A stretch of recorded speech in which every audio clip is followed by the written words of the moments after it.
It's going down.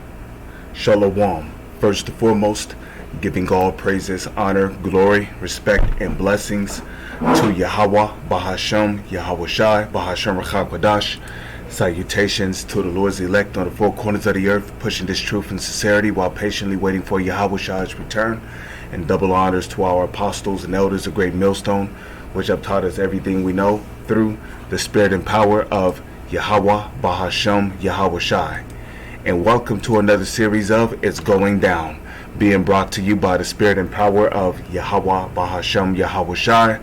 Several billion more genetically engineered mosquitoes approved for release into Florida Keys.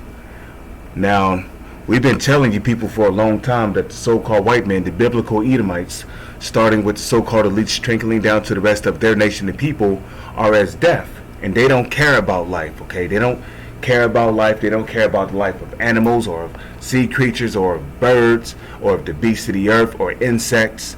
You know, these guys, every time they lay their little hairy asses in bed, they're thinking about the next mischief of what they can do to further destroy not only the planet, but the people as well, especially the Israelites, which are the so-called Negro, Latino, and Native Indians.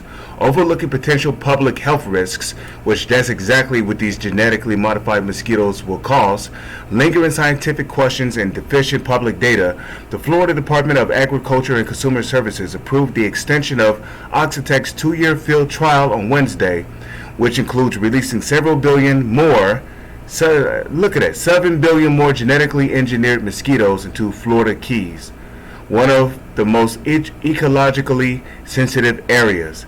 And why would they do this, knowing that this is a ecologically sensitive area? Because they are the devil that the Bible speaks of. And a matter of fact, this is the book of Proverbs, chapter 29, verse 2.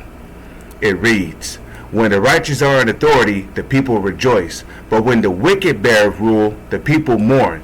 So the reason why everything is out of whack, the reason why the whole world is in mourning, is because the wicked has rule and control over the whole planet. So because the wicked has rule and control over the whole planet, they can pretty much do whatever they want until the Lord come and take their asses out of the way.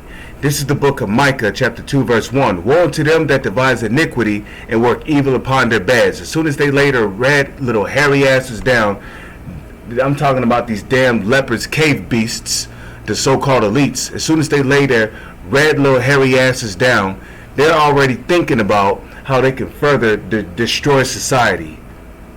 Digging drills into the earth to get oil, dumping pollution, trash, garbage, plastic, nuclear radiation into the oceans, killing off the wildlife, building weapons of mass destruction. Okay, complete caveman behavior. That's why in the Planet of the Apes they call this man the Beast Man, because he is a fucking beast.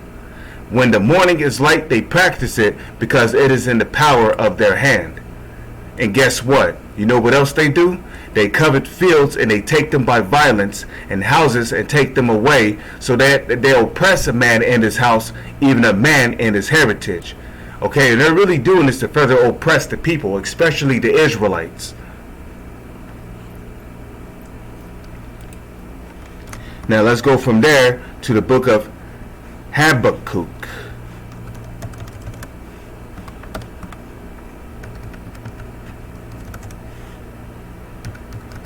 Chapter 2, verse 4. Now I'll just start there. Habakkuk chapter 2, verse 4. "Behold, his soul which is lifted up is not a right in him, but the just shall live by his faith." Right, the soul's talking about the spirit. We're talking about the spirit of the wicked here in the world right now. Job chapter 9, verse 24. "The earth is given into the hands of the wicked. He destroyed, he cover up the faces of the judges thereof. If not, where and who is he?" Who has control over the whole planet right now? The so-called white man, started with the so-called elites on down. Yeah, and I say so-called elites because you motherfuckers ain't no goddamn elites. You're nothing but a bunch of rats. You're the basis of men that the Holy Scriptures speak of. You ain't no goddamn God.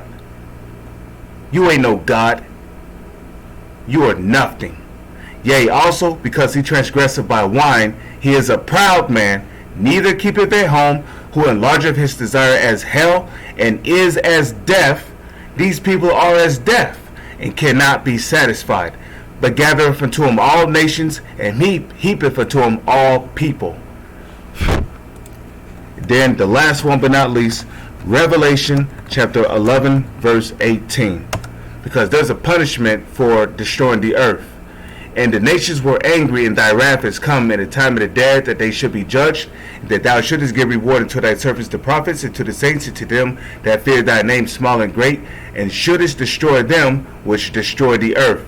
So if you're going around causing harm to the earth, you're destroying the earth, you're not keeping a land Sabbath, and all you're doing is polluting the earth, causing mass pollution, spraying chemtrails, polluting the water, destroying the food, well, guess what? There's a punishment for that. But you so-called elites, and all of you so-called elite families, your punishment is going to be slavery. Your rat asses is going to be the first ones. You're going to be the first fruits of slavery. And like our Apostle Tahar always say, you know, one of the first things that you bastards are going to be doing is you're going to be burying all the dead bodies all the dead bodies around the world. Okay, that's going to be your first job. You're going to be burying all the dead bodies. And while you're doing it, we're going to put a foot in y'all asses sideways. With that, I'm going to say Shalom is on to the next one.